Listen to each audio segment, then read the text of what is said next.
Hello students, welcome back to your favourite channel Magnet Brains. मैं हूं आपकी economics educator Gauri Jadaun, जहां पे लेके आ चुकी हूं एक और वीडियो जहां पे हम डिस्कस करने वाले हैं चैप्टर नंबर 3 के most important questions for money and banking macro economics class 12th। लेकिन उससे पहले स्टूडेंट्स आपको बताना चाहती हूँ कि मैग्नेट ब्रेन्स प्रोवाइड करता है आपको फ्री एंड क्वालिटी एजुकेशन। अगर सीबीएसई की बात करते हैं तो किंडरगार्टन से लेकर क्लास 12 तक के सारे courses absolutely free of cost आपको यहाँ पे मिलने वाले हैं। And we also have a Hindi medium channel जहाँ पे हम कवर करते हैं क्लासेस 6 से लेकर क्लास 12 तक। साथ ही में आपको यहाँ पे मिलने वाले e notes and e books, जिसकी जो लिंक है डिस्क्रिप्शन बॉक्स में ऑलरेडी गिवन है, तो सबसे पहले जाके आप उसको चेकआउट कर सकते हैं। सिर्फ सीबीएसई नहीं, हम डिफरेंट स्टेट बोर्ड को भी फॉलो करते हैं स्टूडेंट्स, जैसे कि UP board, MP board, Delhi board, Bihar board and Rajasthan board. तो सारी की सारी चीजें आपको यहाँ पे मिलने वाली है। तो आपको कुछ नहीं करना है, बस अपनी किताब खोलनी है, कॉपी खोलनी है, अच्छे से नोट्स बनाने और रेगुलर आपको वीडियोस देखने हैं, पढ़ाई करनी है और बहुत अच्छे से अपने एग्जामिनेशंस में स्कोर करना है। So on that note start करते हैं आज की ये क्लास। तो स्टूडेंट्स, आज हम डिस्कस करने वाले हैं most important questions of chapter number 3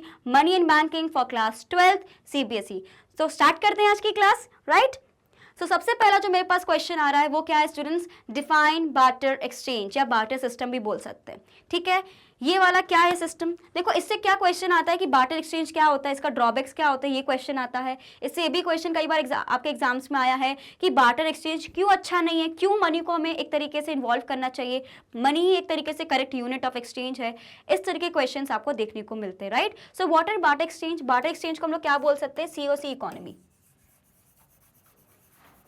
ठीक है? सीसी इकोनॉमी का क्या मतलब होता है? कमोडिटी फॉर कमोडिटी, यानी गुड्स के बदले में गुड्स का हम लोग एक्सचेंज करते हैं, तो हम उसको सीसी इकोनॉमी बोलते हैं। सो that is why barter exchange क्या होता है? जब हम किसी कमोडिटी को दूसरी कमोडिटी से एक्सचेंज करते हैं। क्लियर? समझ आया? So barter exchange refers to exchange of goods for goods. Fine. अब जैसे ये वाला क्वेश्चन आपका 2 मार्क्स के लिए भी आ सकता है, कई बार आपके लिए 3 मार्क्स के लिए आता है, तो उस हिसाब से अपने पॉइंट्स को बढ़ा सकते हो। लेकिन यूजुअली अगर सिर्फ 1 मार्क्स के लिए, 2 मार्क्स के लिए आ रहा है, तो आपको ज़्यादा कहानी लिखने की जरूरत नहीं है। अब इसके साथ आप एक एग्जाम्पल लिख सकते हो, दैट्स इट, बस, ठीक है? ये 1 लाइनर क्वेश्चन है, very short answer type question है। ओके, समझ आया? सो बार्टर एक्सचेंज क्या है? It refers to the exchange of goods for goods. समझ आया? आप साथ में ये भी लिखो, ठीक है? करेक्ट? जल्दी से स्क्रीनशॉट ले लीजिए। 1 लाइनर कैसे लिखना है ये भी पता होना चाहिए, राइट? चलो भाई, डन जी, ओके। 1 आंसर, ये भी 1 लाइनर वाले क्वेश्चंस आपके, ठीक है? 1 लाइन में खत्म करने हमें। What is meant by double coincidence of wants? ठीक है, डबल कोइंसिडेंस ऑफ वांट्स कहाँ पे पढ़ते हैं हम लोग भाई? हम इसको बार्टर सिस्टम में पढ़ते हैं। बार्टर सिस्टम क्या होता है? जब किसी गुड के बदले में आप गुड्स को एक्सचेंज करते हो। डबल कोइंसिडेंस ऑफ वांट्स क्या कहता है? बार्टर सिस्टम में सबसे बड़ी दिक्कत यही क्या थी कि भाई अगर मुझे कोई चीज़ परचेज करनी है, सपोज अगर मुझे कोई पेन परचेज करना है, सामने वाले के पास पेन है, लेकिन बदले में उसको मैं क्या दे सकती हूँ कि मेरे पास एक बैग है, ठीक है? तो सामने वाले ने क्या बोला? मैं तुमको पेन तो दे सकता हूँ, लेकिन मुझे बैग नहीं चाहिए, मुझे इसके बदले में एक बॉटल चाहिए। तो बॉटल है क्या आपके पास? तो मैंने बोला भाई मेरे पास तो बॉटल नहीं है, बैग ही है, तो उसके बदले में ही मुझे पेन चाहिए। तो वो क्लियरली मना कर देंगे कि नहीं, जो मुझे चाहिए वो तो आपके पास है ही नहीं, तो ये हमारा बार्टर एक्सचेंज नहीं हो सकता। मतलब यहाँ पे क्या होना चाहिए? Double coincidence of wants. जो मुझे चाहिए सामने वाले के पास वो होना चाहिए, सिमिलरली जो सामने वाले को चाहिए वो भी तो मेरे पास होना चाहिए। तो डबल कोइंसिडेंस ऑफ वांट्स की बड़ी दिक्कत रहती थी, है ना? इसलिए हमने क्या बोला? मनी का रखो, पैसे होने चाहिए। अगर मेरे पास पैसे, आपके पास पैसे हैं, आपको वो चीज़ पसंद आ रही है, आप उसकी कीमत दो और आप वो सामान ले सकते हैं। सो दैट इज वाई हम लोग मनी को ज़्यादा प्रेफरेंस देते हैं और मनी बेटर है as compare to barter exchange, ठीक है? So that is why what is double coincidence of want students? Double coincidence of want refers to simultaneous fulfillment of the mutual wants of buyers and sellers। कि भाई mutual होना चाहिए, कि उसको भी वही चाहिए, हमको भी वही चाहिए, तभी हो पाएगा, वरना नहीं होना, right? So this is what double coincidence of want. ये कैसे हैं? आपके 1 लाइनर क्वेश्चंस हैं। क्लियर? जल्दी से इसका स्क्रीनशॉट ले लीजिए, बिकॉज ये सारे जो टॉपिक्स है ना, barter system, double coincidence of wants, इसको हम बहुत डिटेल में एनसीईआरटी सॉल्यूशंस में देख चुके हैं। Fine. So that is why इसमें मैं आपको बताऊं कि शॉर्ट में कैसे लिखना है। ऑफ कोर्स लॉन्गर वाले क्वेश्चंस भी अभी आने वाले हैं, so do not worry. Okay, quickly take a screenshot of it, फटाक से।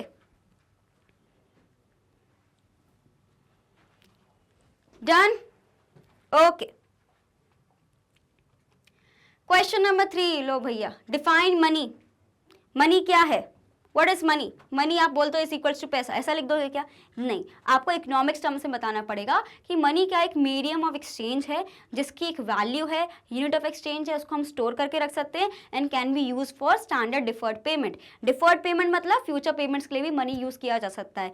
ये है definition. Clear? So what is the definition of money?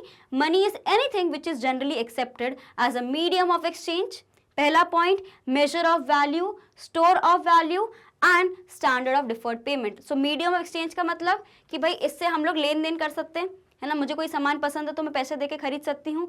Major of value, हर एक पर्टिकुलर आइटम का कोई ना कोई एक प्राइस है ना, कि 10 रुपये का पेन है, ये 20 रुपये का पेन है, ये 30 रुपीज़ का एक छोटा सा पर्स है। तो ऐसे अलग अलग तरीके से हमने वैल्यू सेट कर रखी है, प्राइसेस सेट कर रखे हैं और उसके बदले में हम लोग पैसे देके उस चीज़ को खरीद सकते हैं। राइट? नेक्स्ट क्या है मेरे पास? स्टोर ऑफ वैल्यू, मनी को मैं स्टोर करके रख सकती हूँ, है ना। सो दैट इज वाई, क्योंकि मनी का क्या है, अगर मैं बात करती हूँ बार्टर सिस्टम की, बार्टर सिस्टम में क्या दिक्कत थी कि किसी गुड्स को हम लोग लंबे समय तक स्टोर करके नहीं रख सकते, लेकिन मनी को तो स्टोर कर सकते हैं। And standard of deferred payment क्या होता है स्टूडेंट्स? Basically future payments. तो फ्यूचर पेमेंट्स मनी के साथ पॉसिबल हैं क्योंकि हम लोग उसको स्टोर करके रख सकते हैं।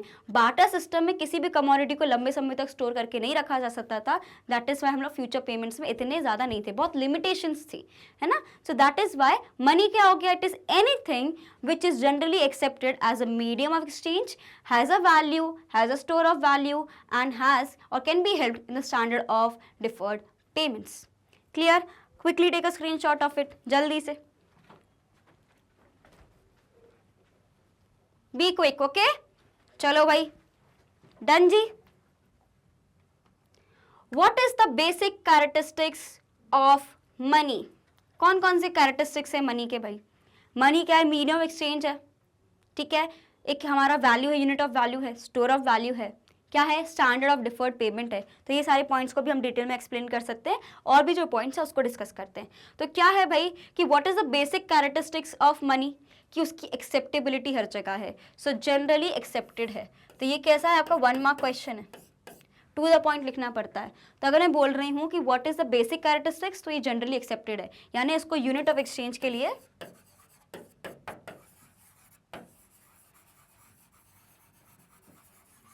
इसको बिल्कुल ही आपने एक्सेप्टेड कर रखा है। फाइन। तो आज की पूरे सेशन में बहुत ही वन लाइनर्स क्वेश्चन लेके आई हूँ आप सभी के लिए। फाइन, रुको पहले इसको आप लिख लो, unit of exchange. Done. Name the primary functions of money. Primary functions of money, again money as a measure of value, money as a medium of exchange, these are the primary functions. ठीक है, already पढ़ चुके हैं, जल्दी से इसका screenshot ले लीजिए quickly, okay. So what are the primary functions of money? Money as a measure of value, money as a medium of exchange, money as a store of value, money has a standard deferred payment. तो अगर आपसे any 2 पूछा तो any 2 लिख देना, otherwise आप 4 भी लिख सकते हो या 2 भी लिख सकते हो according to the marks given. ठीक है। What is meant by money as a medium of exchange? अब यहाँ पे पूछ रहे हैं कि मनी का वन ऑफ द फंक्शंस है कि ये क्या है? मीडियम ऑफ एक्सचेंज है, right. So medium of exchange आप किस तरीके से एक्सप्लेन करोगे? So students, what is it meaning कि money as a medium of exchange can be use as a medium of making payments for all transactions of goods and services. Medium exchange का क्या मतलब होता है कि ठीक है, हम लोग पहले क्या कर रहे थे बार्टर सिस्टम में, गुड्स के बदले में गुड्स दे रहे थे, ठीक है, तो बड़ी दिक्कतें आ रही थी, राइट। लेकिन जब मैं बात करती हूँ मनी को, इसको एक तरीके से कॉमन वैल्यू की तरह, क्योंकि ये जनरली एक्सेप्टेड है, हम लोग इसको मीडियम एक्सचेंज ले सकते हैं कि ठीक है, अगर मुझे कोई चीज़ पसंद आ रही है, मैंने पैसे दिए, उसके बदले में मैंने वो चीज़ ले ली, तो एक पेमेंट कर सकती हूँ मैं for the transactions of goods and services. Clear? जल्दी से स्क्रीनशॉट ले लीजिए फटाक से, quickly take a screenshot of it students. Done? Clear? Okay. Name the any two secondary functions of money. ऐसे क्वेश्चंस डेफिनेटली आपके आते हैं। ये वाले क्वेश्चंस मैंने प्रीवियस ईयर के क्वेश्चन पेपर से डायरेक्टली आपके उठाए हैं, सो डो नॉट वरी, ऐसे क्वेश्चंस भी आते हैं। Okay, so what are the 2 secondary functions students? Standard of deferred payments and store of value. Clear? जल्दी से इसको स्क्रीनशॉट ले लीजिए quickly, there is nothing to understand. Standard of deferred payments क्या होते हैं? फ्यूचर पेमेंट्स के लिए होता है, ठीक है। और स्टोर ऑफ वैल्यू मतलब मनी को मैं लंबे समय तक स्टोर करके रख सकती हूँ, लेकिन बार्टर सिस्टम में गुड्स को मैं स्टोर करके नहीं रख सकती। सिमिलरली अगर मैं उसको स्टोर ही नहीं कर सकती तो मैं फ्यूचर पेमेंट्स क्या ही करूंगी, जो बार्टर सिस्टम में बिल्कुल पॉसिबल नहीं था लेकिन मनी में बिल्कुल पॉसिबल है। Fine, clear, okay. What is meant by SLR, very important, statutory liquidity ratio. किसके अंडर आता है सबसे पहले आप मुझे बता दो, किसके अंडर आता है सबसे पहले आप मुझे ये बताइए। तो स्टूडेंट्स हमने एक टर्म पढ़ा है जिसको हम लोग बोलते हैं LRR। इसका मतलब क्या होता है, legal reserve ratio. Legal reserve ratio, इसके अंदर दो आते हैं, एक हमारे पास आता है SCRR जिसको हम लोग बोलते हैं कैश रिजर्व रेशो, और एक और चीज आती है जिसको हम लोग बोलते हैं SLR, जो क्या होता है स्टूडेंट्स हमारे पास, statutory liquidity ratio. What is the meaning of statutory, इसका मतलब होता है something which is accepted by the law, या मैं बोल सकती हूँ बाय लॉ। फाइन, तो जब हम बात करते हैं LRR का, ये किसका रोल प्ले करता है, ये मनी मल्टीप्लायर में भी इसका एक तरीके से रोल है। सो लीगल रिजर्व रेशो एक ऐसा रेशो है जो एक पर्टिकुलर परसेंटेज है, जो हमें जो डिमांड डिपॉजिट्स जो बैंक के पास आता है उसमें से कुछ परसेंटेज हमें सेव करके रखना पड़ता है, SLRR। ये मैंडेटरी है, ये इंपॉर्टेंट है और ज़रूरी है और करना ही पड़ता है किसी भी कमर्शियल बैंक को। क्यों भाई, बिकॉज ये क्या है, बाय लॉ है। ठीक है। सो हमारा RBI जैसे कि सेंट्रल बैंक है, उन्होंने बोला कि आपको 20% LRR मेंटेन करके चलना है, तो आपको चलना ही पड़ेगा। तो सपोज अगर आपके पास 1000 का इनिशियल डिपॉजिट आ रहा है, उसमें से 20% मुझे क्या रखना है, LRR, तो मतलब 20% मैंने रख दिया, तो जो सिर्फ 800 जो बच रहे हैं ना, ये इसी को मैं लोन की तरह दे सकती हूँ और can be use for credit creation.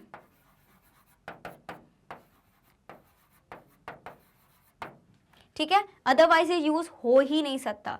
So that is why LRR क्या होता है, एक ऐसा पर्टिकुलर पोर्शन जो डिमांड डिपॉजिट से असाइड रख के हम रखते हैं, जो डिपॉजिट्स हमारे पास आए उसमें से कुछ पोर्शन जो है हम असाइड रखते हैं, मतलब अलग से रखते हैं, जो हमें सेंट्रल बैंक ने बोला जितना भी परसेंट हमें रखना है।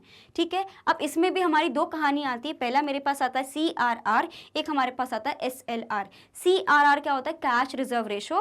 कैश रिजर्व रेशो मतलब वो अमाउंट जो हमने कुछ अमाउंट बचा के रखा है ना, उसमें से कुछ अमाउंट हमें RBI के पास रखना पड़ता है। तो जो अमाउंट मुझे RBI के पास रखना पड़ता है उसको मैं क्या बोलती हूँ, CRR, कैश रिजर्व रेशो। और जो अमाउंट बैंक को अपने पास ही रखना पड़ता है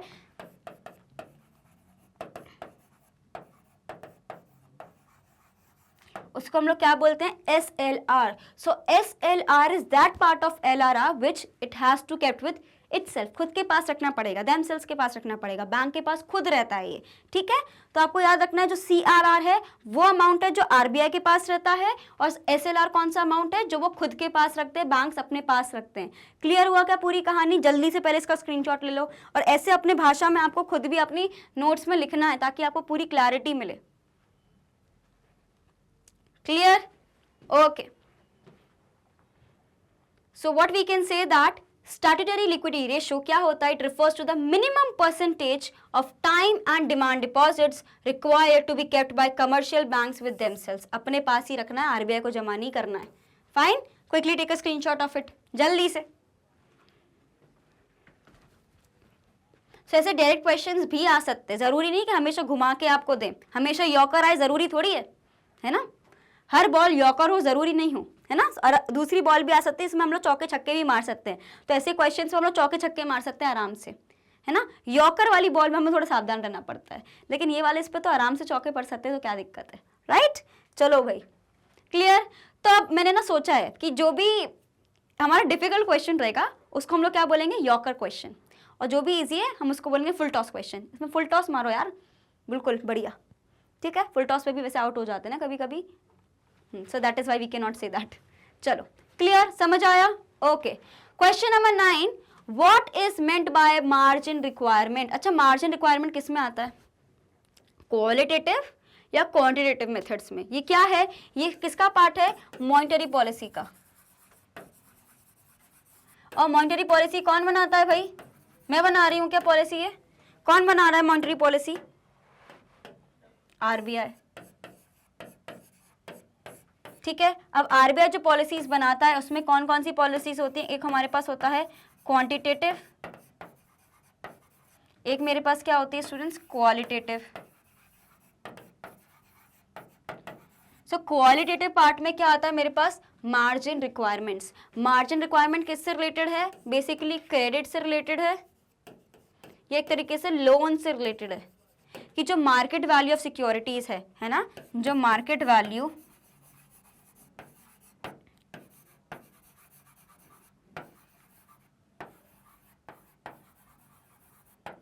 सिक्योरिटी क्या है? जिसके बदले में आपको लोन मिलता है, तो उसके लिए एक मार्जिन रखा जाता है। मार्जिन मतलब कि कभी अगर आप लोन रिपेमेंट नहीं कर पाते हो तो उस केस में एक मार्जिन रहता है, उसके बेसिस पे जो आपने सिक्योरिटी गिवन है ना, क्योंकि सिक्योरिटीज जो हम देते हैं कि जो भी हम चीज़ गिरवी रख रहे हैं, जो भी जिसके बेसिस पे हमें लोन मिल रहा है, उसकी भी तो वैल्यू डिप्रिशिएट हो रही है, तो कमर्शियल बैंक्स को लॉस ना हो तो इसलिए हम लोग एक मार्जिन रिक्वायरमेंट रखते हैं, तो उसी को हम लोग क्या बोलते हैं? मार्जिन रिक्वायरमेंट, जो किसका पार्ट है स्टूडेंट्स?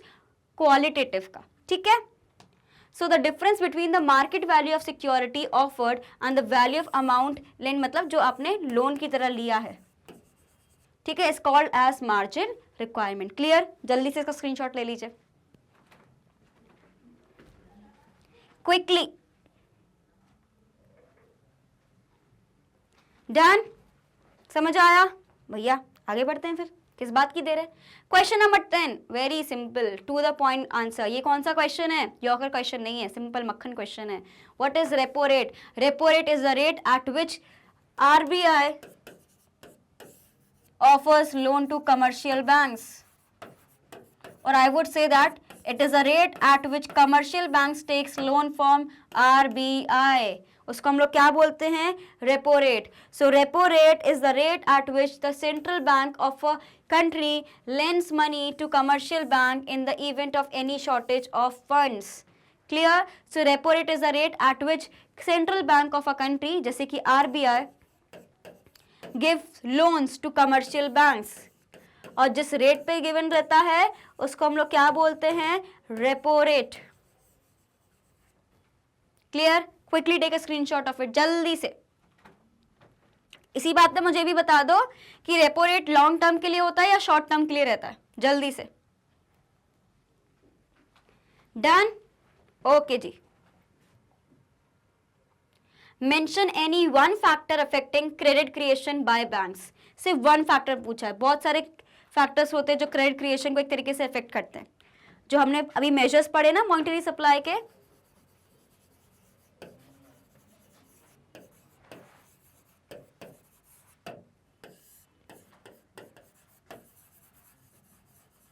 डिफरेंट मेजर्स पढ़े हैं ना, क्वालिटेटिव एंड क्वांटिटेटिव, वही सारे आने वाले हैं। सो दैट इज, उसमें से कोई भी एक समझा सकते हो आप।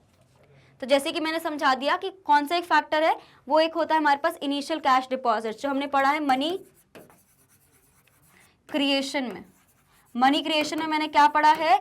LRR के बारे में, और LRR किससे रिलेटेड होता है? इनिशियल डिपॉजिट से। इसलिए मैंने बोला कि आप कोई भी मेजर को समझा सकते हो। तो हमने यहाँ पे किसको समझाया है? इनिशियल कैश डिपॉजिट्स को। तो कौन सा फैक्टर क्रेडिट क्रिएशन में हेल्प करता है? कि कितना हमने डिपॉजिट किया उसके बेसिस पे ही तो क्रेडिट क्रिएशन होगा, right? Clear? One word answer है ये सारे। Okay, next, why is only a portion of deposits held as cash reserves? क्यों सिर्फ एक पर्टिकुलर सेक्शन को ही हम कैश रिजर्व की तरह सेव रखते, पूरा अमाउंट क्यों नहीं सेव कर लेते?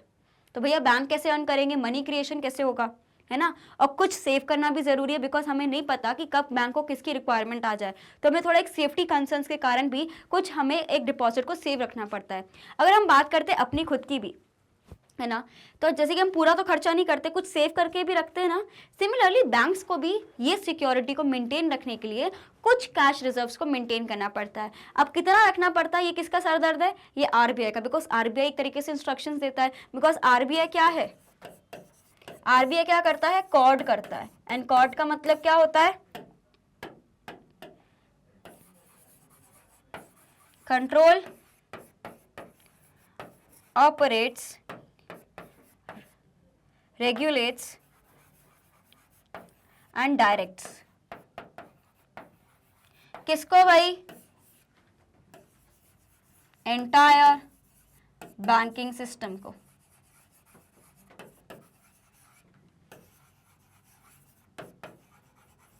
सो दैट इज वाई कि आरबीआई की ही जिम्मेदारी है कि मेंशन करना कि भाई कितना परसेंटेज किसी भी कमर्शियल बैंक को एज CRR रखना है।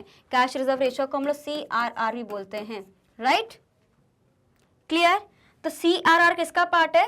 अभी मैंने आपको बताया था कि LRR के अंदर दो पार्ट्स होते हैं, CRR और SLR। तो अभी जो हम पढ़ने वाले हैं वो क्या है? CRR, कैश रिजर्व रेशियो, जो कि क्या होता है वो आरबीआई के पास रखते हैं।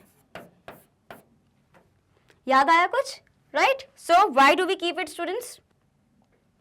So this is a long answer type question. Bank accepts deposits but loans are distributed to lenders. As a result, banks are able to lend some of their depositor funds while still having enough on hand to cover daily withdrawals. It is known as a fractional reserve banking. एक तरह से banking system. Cash reserves are a portion of bank deposits, यानी जो भी deposits bank के पास आते हैं उसमें से जो कुछ पोर्शन हम लोग सेव करके रखते हैं उसको हम लोग क्या बोलते हैं? CRR, जिसको किसके पास रखना पड़ता है? आरबीआई के पास। So based on his or her experience any seasoned banker knows two things, यानी जो बैंकर होता है उसको दो चीज़ें पता है। कौन कौन सी? पहले तो depositors do not go to the bank at the same time. सारे के सारे एक टाइम पे तो पैसा जमा नहीं करते और सारे के सारे एक टाइम पे पैसा लेते भी नहीं है, right? So that is how पैसे का किस तरीके से हमें यूटिलाइजेशन करना है स्मार्ट वे में। So secondly, new depositors will continue to flow into the banks. अगर सब एक टाइम पे जमा भी नहीं कर रहे, एक टाइम पे निकाल भी नहीं रहे, लेकिन काफ़ी लोग तो अगर कोई चीज़ सपोज सारे के सारे बैंक पहुंच के हम बोल रहे हैं कि एक बार में निकाल नहीं रहे, तो सारे के सारे एक टाइम पे डाल भी नहीं रहे पैसा, तो क्या हो रहा है? इक्वल फ्लो चल रहा है कि कभी कोई पैसे डाल रहा है, कभी कोई पैसे निकाल रहा है, कभी कोई पैसे डाल रहा है, कभी कोई पैसे निकाल रहा है। तो एक कंटिन्यूस फ्लो ऑफ इनकम तो चल ही रहा है, मनी तो चल ही रहा है, राइट? तो उसी को यहाँ पे डिस्कस किया गया है। तो सबसे पहले तो आप इसका स्क्रीनशॉट ले लीजिए quickly.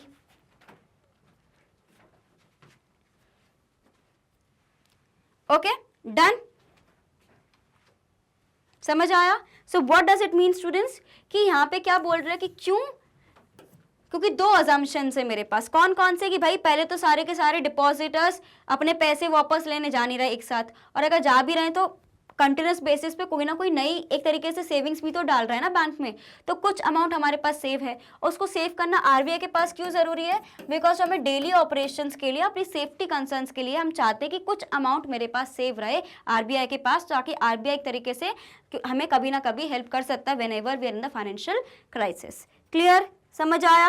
Okay, next we have what is reverse repo rate. जब मैं आपको रेपो रेट समझा रही थी तभी मैंने आपको रिवर्स रेपो रेट समझाया था students, that it is a rate at which interest the it is a rate of interest at which the central bank accepts deposit from the commercial bank. जैसे कि मैंने आपको बताया था कि जो हमारा रेपो रेट रहता है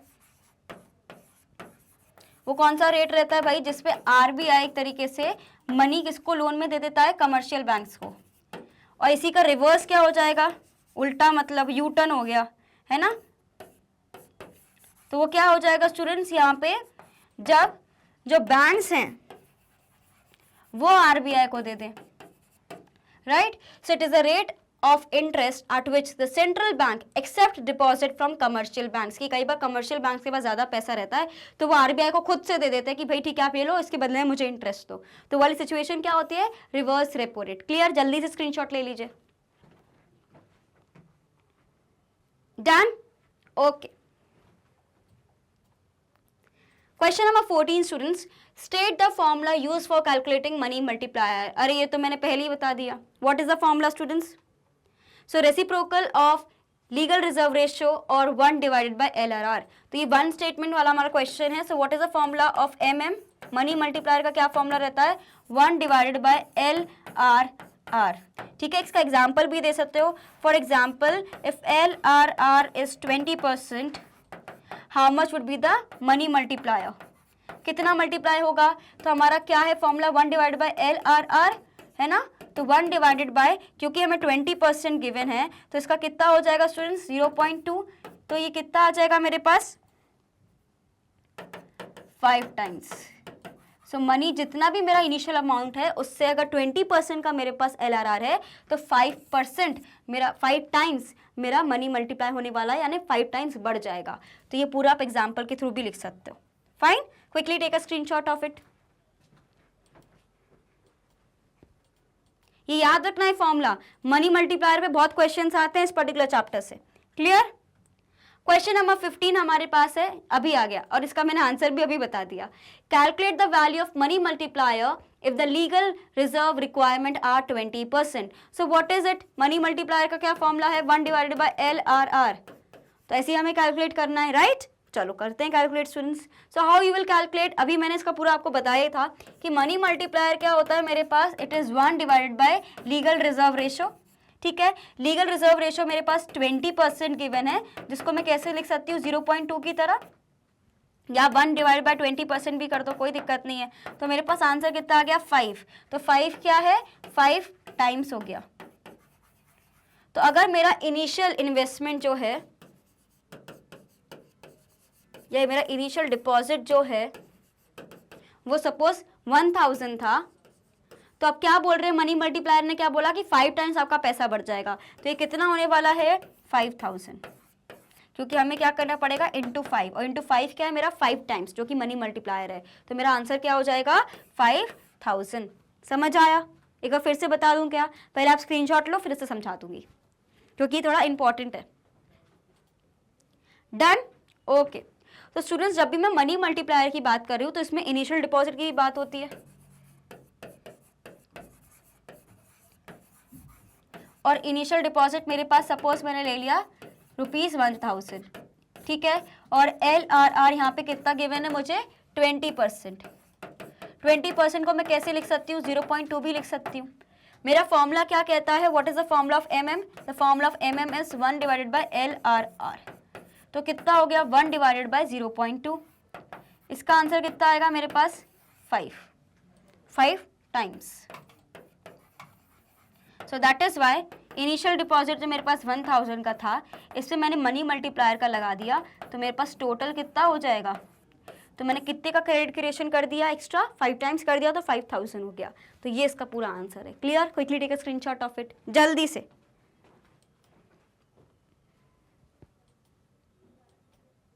done? So we have totally solve कर लिया भैया। कितने टोटल सॉल्व कर रहे हैं हमने? 15 क्वेश्चंस, जिसमें से मोस्ट ऑफ द क्वेश्चंस हमारे पास वन लाइनर की तरह था, इसलिए हम लोग 15 क्वेश्चन सॉल्व कर पाए। राइट स्टूडेंट्स, किसी भी क्वेश्चन में डाउट हो, let me know in the comment section. अगर आपसे क्वेश्चंस बन रहे हो तो जल्दी से लाइक करना है, अगर नहीं बन रहे तो कॉमेंट करके बताना कि कौन से क्वेश्चन में दिक्कत आ रही है। Fine. What is again we have? See, we have again same questions आपसे आने वाले हैं। मनी मल्टीप्लायर को पूछने के कितने तरीके हैं वही मैंने अभी आपको बता दिया। Fine. So what is money multiplier students? Money multiplier is the number by which total deposits can increase due to a given change in deposits and it is inversely related to legal reserve ratio. क्यों भाई? अगर मेरा legal reserve ratio अगर suppose 20% है, तो मैंने क्या बोला कि मेरा 5 टाइम्स बढ़ जाता है ना? सॉरी, 5 टाइम्स बढ़ जाता है। तो LRR सपोज मेरा 20% है, ठीक है, और LRR मेरा सपोज 10% है। दोनों को कंपेयर करते हैं। अगर इनिशियल डिपॉजिट मेरे पास 1000 है और LRR मेरा 20% है, मतलब इतना अमाउंट मुझे सेव करके रखना है, तो इसका 20% कितना हो गया 200, और एक है मेरे पास 1000 और इसका 10% यानी से मुझे 100 सेव करके रखना है। चलो जी, दोनों को माइनस कर दो, ये 800 आया, इसको माइनस कर दो कि 900 आया। अब दोनों में से कौन सा ज़्यादा है? ये वाला। तो मतलब जब मेरा 10% पे था तो मेरा ज़्यादा मनी मल्टीप्लाइजेशन हुआ, मनी मल्टीप्लाई ज़्यादा हुआ।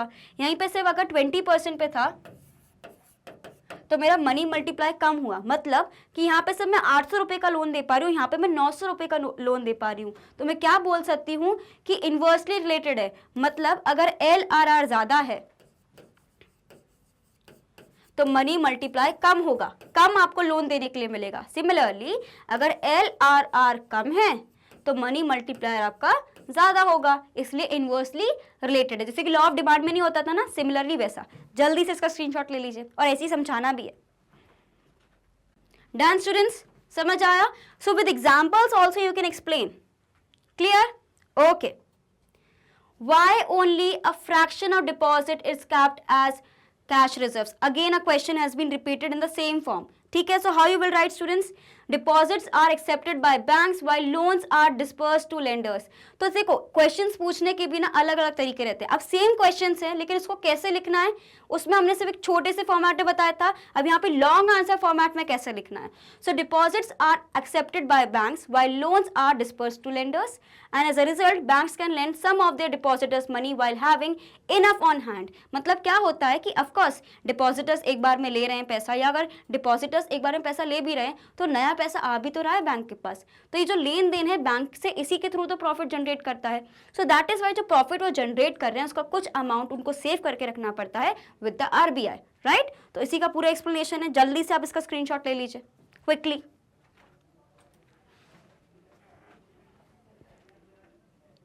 Done? Okay. Next we have what do you mean by high powered money? ठीक है, what do you mean by high powered money? इसका एक आपको मैंने इक्वेशन याद कराई थी, H is equals to C plus R। याद है किसी को? हमने किया है और ये NCERT में भी हमने किया ये question, right. So basically it is the money that RBI and the government have generated in which the public holds the currency and bank keeps the cash reserves. Money varies from cash reserves in that money is made up of the demand deposits whereas cash reserves are used to create demand deposits. Basically क्या बोलना चाह रहे हैं कि equation जो मैंने आपको याद कराई थी that is H is equals to C plus R। C से क्या है basically students, currency with the public, है ना, जो पब्लिक के पास एक्चुअली में करेंसी है, पेपर कॉइन मतलब पेपर मनी एंड कॉइन्स, लेकिन साथ में जो हमारे पास आर आता है वो क्या कहता है, government and bank deposit with the RBI. Usually जब मैं मनी सप्लाई में जो मनी पढ़ती हूँ उसमें हम लोग क्या बात कर रहे हैं कि मनी सप्लाई में वो पैसा जो पब्लिक के पास है at a particular point of a time, लेकिन जब मैं बात करती हूँ हाई पावर्ड ऑफ मनी तो पब्लिक के अलावा मैं गवर्नमेंट को भी कंसीडर कर रही हूँ। सो दैट इज वाई इसका थोड़ा एक हायर एज हो जाता है बिकॉज यहाँ पे हम लोग गवर्नमेंट को भी इंक्लूड कर रहे हैं। गवर्नमेंट एंड बैंक डिपॉजिट्स किसके पास, आरबीआई के पास, और ये क्या है आपका करेंसी। ठीक है, रुको मैं अच्छे से लिख देती हूँ। So basically H is equals to C plus R। C क्या है हमारे पास, करेंसी,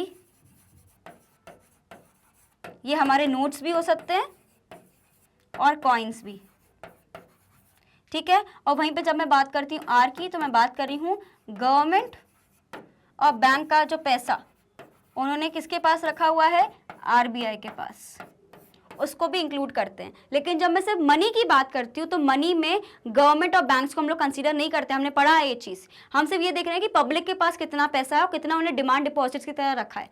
लेकिन जब मैं बात करती हूँ हाई पावर्ड मनी की तो उसमें क्या आ रहा है, गवर्नमेंट का भी पूरा सेक्टर तरीके से इंक्लूड हो रहा है। ठीक है, so quickly take a screenshot of it, जल्दी से फटाक से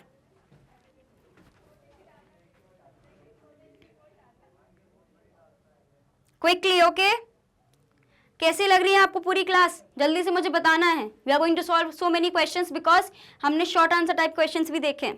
ओके, चलो भाई। So this the sum total of money deposits with the public, तो पब्लिक के पास कितना पैसा है, and the funds of banks are termed as powerful money, that is why इसको हम लोग क्या बोलते हैं, हाई पावर्ड मनी, जो सेंट्रल बैंक के पास, जो सेंट्रल बैंक और साथ में हमारे गवर्नमेंट वगैरह सब चीज़ों को इंक्लूड करके हम रख रहे हैं, और साथ में जो पब्लिक के पास है उसको भी इंक्लूड कर रहे हैं, तो सारा का सारी चीज़ें इंक्लूड है। So that is why of course ये तो हाई पावर्ड होना ही है, राइट। स्क्रीनशॉट ले लीजिए इसका जल्दी से फटाक से, कंक्लूजन्स वगैरह भी लिखा करिए अपने आंसर्स में, राइट। ओके जी, next we have students with us question number 19। Calculate the value money multiplier and the total deposit credited if initial deposit is rupees 500 crores and LRR is 10%। ये type के questions आपको definitely देखने को मिलने वाले हैं, और ये वाले क्वेश्चंस आते हैं तो आपको प्रैक्टिस भी करनी पड़ेगी। ठीक है, सो सबसे पहले तो स्टूडेंट्स क्या फॉर्मूला है मनी मल्टीप्लायर का, अभी मैंने आपको बताया था कि मनी मल्टीप्लायर का फॉर्मूला होता है 1 डिवाइडेड बाय LRR। LRR क्या है मेरे पास, legal reserve ratio, right. So value of money multiplier is 1 divided by LRR which is equal to, अब यहाँ पे कितना है 1 बाय 0.1 ले लो, तो दैट इज 10 टाइम्स हमारा मनी होने वाला है। अब यहाँ पे क्या बोल रहे हैं कि मेरा इनिशियल डिपॉजिट कितना है 500 करोड़, तो अगर 500 करोड़ मेरे पास इनिशियल डिपॉजिट है और अगर मैं इसका 10 टाइम्स कर देती तो कितना हो जाएगा 5000 करोड़। सिंपल सा क्वेश्चन है, देखने में घबराहट हो जाती है। सो this the total deposit is 5000 crore. अभी तक मैं इसके 3 आपको ऑलरेडी एग्जांपल समझा चुकी हूं जब मैंने आपको प्रीवियस क्वेश्चंस के आंसर्स दिए हैं मनी मल्टीप्लायर से रिलेटेड। 2 बार हमने पढ़ा है कि कैश रिजर्व्स क्यों रखे जाते हैं अलग से, एक बार शॉर्ट फॉर्म में एक बार लॉन्ग फॉर्म में। मनी मल्टीप्लायर को भी एक बार शॉर्ट फॉर्म में पढ़ा एक बार लॉन्ग फॉर्म में पढ़ा है, राइट। सो किस तरीके से क्वेश्चन आते हैं आपको सॉल्व करना आना चाहिए। जल्दी से स्क्रीनशॉट ले लीजिए क्विकली, फटाक से खटाक से। डन, समझ आया कैसे करना है, घबराहट नहीं होनी चाहिए। देखो पहले क्या बोल रहे हैं, हमें मनी मल्टीप्लाई कैलकुलेट करना है, तो ये आया ही। सबसे पहले तो फॉर्मूला लिख दिया करो 1 डिवाइडेड बाय LRR, फॉर्मूला लिख दिया। अब क्या बोल रहे हैं, कितना परसेंट है भाई 10%, तो 0.1 करके आप निकाल लो, ठीक है, इसका 10 टाइम्स होने वाला है। तो मतलब जो भी मेरे पास इनिशियल वैल्यू गिवन है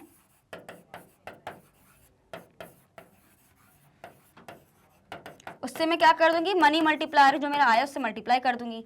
इनिशियल मेरे पास डिपॉजिट कितना है भाई 500 करोड़ का यहाँ पे गिवन है, मैंने यहाँ पे लिख दिया। फिर क्या करना है मुझे, इनटू LRR जो मैंने निकाला है अपना MM का, दैट इज 10।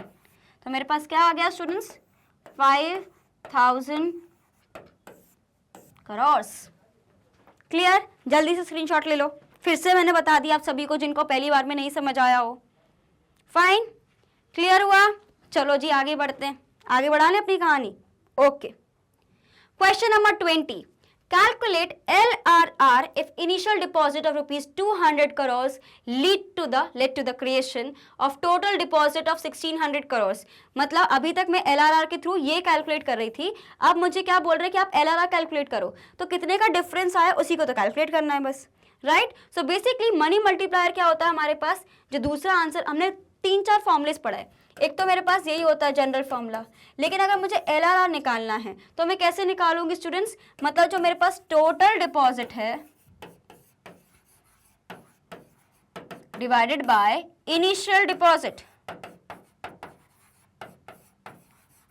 तो मुझे पता चल जाएगा ना कितने का चेंज आया। टोटल डिपॉजिट मेरे पास कितना है यहाँ पे भाई 1600, और इनिशियल डिपॉजिट मेरे पास कितना है 200, कितना आ गया भाई 8 आ गया मेरे पास answer. So what I can say that 8 का वैल्यू कितनी है भाई 1 divided by LRR, right. So 1 divided by 8, 1/8 कितना होता है 12.5। So that is why LRR या तो 12.5 होगा, 100 में लेते हो तो 1.25 आ जाएगा। क्लियर, जल्दी से स्क्रीनशॉट ले लीजिए, इसको मैं अच्छे से लिख देती हूँ, वेट। क्लियर, जल्दी से। 1/8 का क्या होता है, व्हाट इज 1/8 इंटू 100, 12.5। 1/8 इंटू 100 करके देख लो, वेट।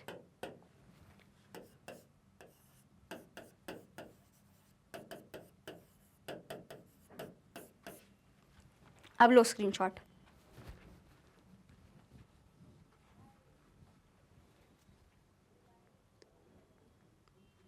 क्लियर, समझ आया, ओके जी। So students, this was all about this video. 20 questions. We have discussed 20 questions, जिसमें से मैक्सिमम क्वेश्चंस हमने शॉर्ट आंसर टाइप क्वेश्चंस करे हैं, 1 लाइनर क्वेश्चंस किए। फिर हमने इंपॉर्टेंट क्वेश्चंस भी देखे जो लेंदी थे। सारे क्वेश्चंस मैंने आपको सॉल्व करना सिखाया कि किस तरीके से हम सॉल्व कर सकते हैं। आने वाले सेशंस में और भी बढ़िया सेशंस लेके आऊंगी जहाँ पे हम डिस्कस करेंगे सारी चीज़ों को स्टूडेंट्स। लेकिन बिफोर दैट आपको बताना चाहती हूँ कि मैग्नेट ब्रेन्स प्रोवाइड करता है आपको फ्री एंड क्वालिटी एजुकेशन। अगर CBSE की बात करें तो किंडरगार्टन से लेकर क्लास 12 तक, and we also have a Hindi medium channel जहाँ पे हम कवर करते हैं क्लासेस 6 से लेकर क्लास 12 तक।